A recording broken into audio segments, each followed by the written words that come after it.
কি দেখবো কি কি গাছ লাগিয়েছে? কই এটা কি গাছ? কুলেখাড়া। ওখানে এটা হচ্ছে ব্রাহ্মী শাক। এগুলো কি? এগুলো হচ্ছে বাহার। থানকুনি পাতা আছে, ব্রাহ্মী শাক আছে। তুমি ব্রাহ্মী শাক লাগিয়েছো কেন? কই তোমার কুমড়ো গাছ? এই যে আমার কুমড়ো গাছ, দেখ আমার ফুল দেখ হয়েছে। এইটুকু জায়গায় আবার মা কত গাছ লাগিয়েছে, আবার একটা কলা গাছ লাগিয়েছে।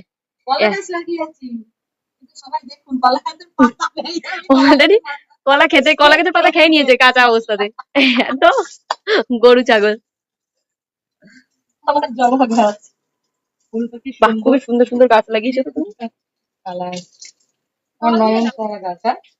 একটু দে না। ছোট্ট একটা দেখ কি সুন্দর বাগান বানিয়েছে, সব লাগিয়েছে, ব্রাহ্মী শাক টাক সব লাগিয়েছে, আবার কারি পাতাও লাগিয়ে ফেলেছো। চিড়ের কারি পাতা গাছ, পোলাও, কারি পাতা গাছ আমার ফল এসেই দেখ। তারপর সুজি যদি উপমা করা হয় দিলে আগে খুব লোকের বাড়িতে ছিঁড়ে আনতো, তাই গাছ লাগিয়েছে নিজে নিজে।